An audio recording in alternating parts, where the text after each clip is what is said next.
Un fotograf nu capturează fotografii, le creează. Bine ai venit la Andrei Vaida! Diafragma, timpul de expunere și ISO sunt cei trei factori prin care se creează fotografia. Timpul de expunere este cel mult a doua setare la care te gândești, deoarece nu afectează doar luminozitatea, ci și mișcarea elementelor din cadru în acel interval de timp. În acest episod afli cum corectezi o imagine neclară înghețând realitatea din aparat sau telefon, cum înregistrezi într-o singură fotografie deplasarea luminii într-o perioadă lungă de timp pentru a obține imagini mai frumoase și cum se filmează cinematografic. La finalul episodului 5 îți prezint 4 idei bonus și îți dau o temă, deci urmărește până la capăt. Intro!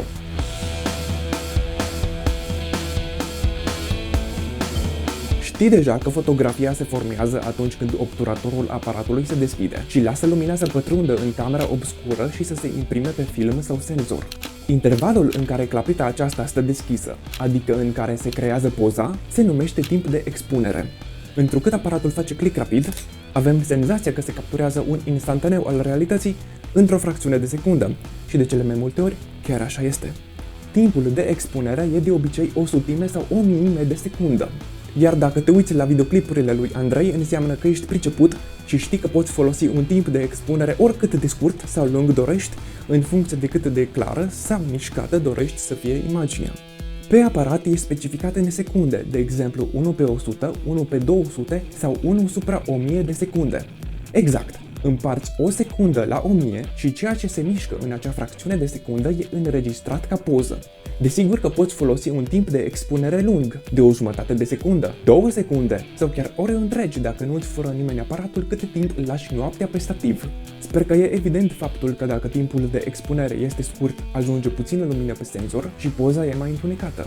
Iar dacă timpul de expunere e lung, ajunge multă lumină pe senzor și poza e mai luminoasă. Partea frumoasă și periculoasă e următoarea. O expunere scurtă îngheață mișcarea, întrucât acei pitici nu s-au mișcat aproape deloc între 800 parte dintr-o secundă. Iar o expunere lungă capturează întreaga mișcare a elementelor din cadru, formându-se ceea ce se numește neclaritate de mișcare sau motion blur. Deci când faci o poză cuiva care se mișcă iar el iese neclar, să știi că e din cauza unui timp de expunere prea lung.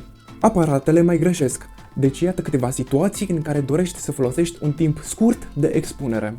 Dacă fotografiezi din mână subiecti statici sau care se mișcă încet, 1 pe 100 e suficient de scurt pentru a captura totul clar. Poți lua 1 pe 100 ca referință pentru toate fotografiile pe care le faci. Dacă dorești să fotografiezi clar sportivi, copii, momentul afundării în cristalnițe la botez sau animale în mișcare, ai nevoie de un timp de expunere mai scurt, de exemplu a 500 parte dintr-o secundă. Dacă dorești să captezi păsări în zbor, picături sau lucruri care se mișcă foarte rapid, trebuie să scurtezi timpul de expunere la 1 pe 2000 sau mai puțin. Așa îngheți imaginea. Cu cât timpul de expunere e mai scurt, cu atât sunt mai mari șansele ca totul să fie clar. Desigur, de obicei nu-l vei ține la maxim de rapid din cauza unui motiv pe care ți-l voi prezenta în episodul următor. Desigur, tu poți fi creativ și să faci intenționat poze neclare folosind un timp de expunere lung. Nu mă refer la astfel de neclaritate, ci la așa ceva.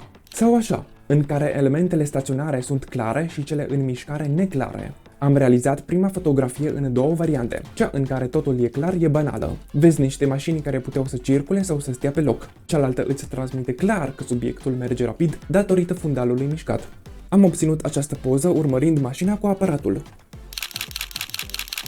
E dificil de realizat o astfel de fotografie, fiindcă trebuie ca, atunci când învârți aparatul, subiectul să fie mereu perfect în aceeași poziție pe ecran și doar fundalul să se miște. În al doilea exemplu avem o stradă aglomerată, dar oare oamenii stau pe loc sau circulă grăbiți? Această parte a poveștii ne-o transmite numai a doua fotografie, în care am folosit un timp de expunere de o secundă. Evident, aparatul a stat nemișcat pe trepied. În al treilea și ultimul exemplu, îți demonstrez că poți realiza o fotografie unei străzi aglomerate și să scoți oamenii din peisaj direct din aparat dacă folosești un timp de expunere suficient de lung. Oamenii în mișcare au reflectat prea puțină lumină ca timp și intensitate pentru a fi vizibil captați de aparat.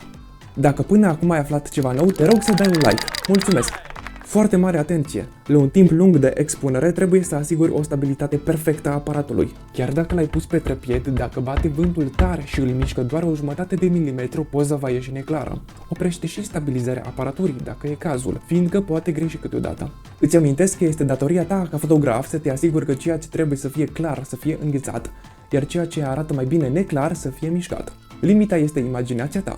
Iată cele 4 idei bonus. Dacă e seară, pui aparatul pe trepied și realizezi o poză cu o expunere lungă unei străzi circulate, luminile emise de mașini vor fi captate pe întregul lor traseu și astfel se formează liniile pe care le vezi aici. Efectul e des folosit și în filmare pentru a da senzația trecerii timpului și a fluxului mare de mașini. În aceeași idee, poți folosi o lanternă pentru a desena pe imagine.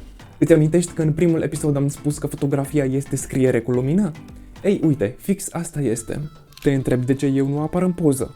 Am fost prea puțin iluminat, nu am stat pe loc, iar în cele 30 de secunde a ajuns la aparat mai multă lumină din fundal decât de pe hainele mele. Această șmecherie am realizat-o cu telefonul fără pic de Photoshop. Mi-am luminat foarte scurt fața în 3 poziții diferite, iar lumina a fost suprapusă într-o singură fotografie de 8 secunde. Spune-mi în comentarii dacă mă crezi sau nu.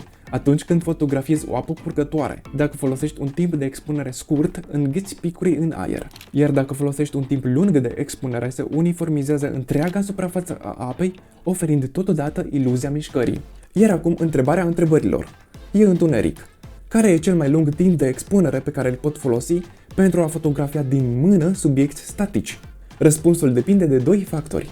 1. Distanța focală, adică nivelul de zoom al lentilei. E bine să folosești un timp de expunere cel puțin la fel de scurt ca 1 supra distanță focală echivalentă pentru full frame. Pare complicat, dar nu e. De exemplu, dacă ai un aparat full frame și ești la 50 mm, folosești cel mult 1 pe 50 de secunde. Dacă dai zoom out la 20 mm, poți mări timpul de expunere la 1 pe 20. Pur și simplu, dacă ai un aparat cu senzor mai mic, înmulțești cu 1,5 dacă senzorul e APS-C și cu 2 dacă e Micro Four Thirds. Deci dacă am un APS-C și o lentilă de 50 mm, înmulțesc 1 pe 50 cu 1,5 și obțin 1 pe 80. Din experiența personală îți pot spune că formula funcționează. 2. Echipamentul folosit. Unele obiective au stabilizare optică, iar unele aparate au stabilizare pentru senzor. Această stabilizare reduce din tremuratul mâinilor tale și poți folosi timp de expunere de 2-5 ori mai lungi în funcție de performanța echipamentului. Acum îți spun un secret al videografilor. Dacă în fotografie e bine să folosești un timp de expunere cât mai scurt pentru a obține o imagine clară, pentru filmare există un timp de expunere perfect. Îți prezint formula pe baza următorului exemplu. Acum vizionezi o filmare de 30 de cadre pe secundă filmată cu timpul de expunere de 1 pe 400 în stânga și 1 pe 60 în dreapta. Punem pauză. În stânga roata e clară, în dreapta e mișcată. Evident, alegem stânga, nu? Dar dacă derulăm cadrele cu viteză normală, roțile din stânga nu se învârt natural, deci că se teleportează. Iar dacă ne uităm cu încetinitorul, chiar așa este. Întrucât am filmat în 30 de cadre pe secundă, iar ochiul uman vede în sute de cadre pe secundă, în dreapta am creat intenționat motion blur pentru a completa informația lipsă și de a induce spectatorului ideea de mișcare. Până la urmă, cam așa vedem și noi în realitate. În videografie este ideal să folosești un timp de expunere de 2 ori mai scurt decât rata de cadre. Deci dacă filmezi în 30 fps-uri folosești 1 pe 60, dacă filmezi în 60 fps-uri folosești 1 pe 120, dacă filmezi în 120 de fps-uri folosești 1 pe 240 și așa mai departe. În acest fel obții o imagine suficient de clară și în același timp frumos mișcată. Dacă dorești, poți accentua efectul de mișcare folosind un timp de expunere de 2 ori mai lung, adică 1 pe 30 în loc de 1 pe 60 în această filmare de 30 de fps-uri. Iar dacă panoramezi, îți recomand să folosești un timp de expunere de 2 ori mai scurt, pentru ca peisajul să nu fie neclar. Fii foarte atent la acest aspect. Mai bine să ai o imagine prea clară decât prea mișcată. Am uitat să clarificăm ceva. Ce este un stop? În fotografie, stopul este o unitate relativă pentru luminozitate. Un stop reprezintă dublarea luminozității sau înjumătățirea ei în funcție de cum o privești. În acest exemplu am un timp de expunere de 1 pe 100 și acest indicator îmi spune că sunt cu un stop sub nivelul optim de luminozitate. Deci, pentru a dubla cantitatea de lumină, măresc timpul de expunere la 1 pe 50. În acest exemplu, imaginea e prea luminoasă cu 2 stopuri, iar pentru a corecta expunerea pot înjumătăți de 2 ori timpul de expunere, adică îl fac de 4 ori mai scurt. Hai să facem un rezumat cu ce am învățat astăzi. Folosești un timp de expunere scurt atunci când dorești să întuneci imaginea sau să capturezi clar elementele în mișcare, inclusiv dacă de fapt tu te miști și nu subiectul. Folosești un timp de expunere lung atunci când vrei să luminezi imaginea sau când vrei să obții neclaritate de mișcare, pe subiect sau fundal. Nu uita să asiguri o stabilitate perfectă a aparatului în acest caz. Acum că știi toate acestea, e timpul să-mi spui în comentarii cum ți s-a părut episodul și să înțelegi mai bine timpul de expunere prin practică. Ai nevoie de un aparat sau telefon cu funcții manuale, adică orice Android cu mod Pro, sorry iPhone, dar găsești aplicații pentru el în App Store. Modul Pro îl accesezi din meniul Mai multe și timpul de expunere îl reglezi de aici.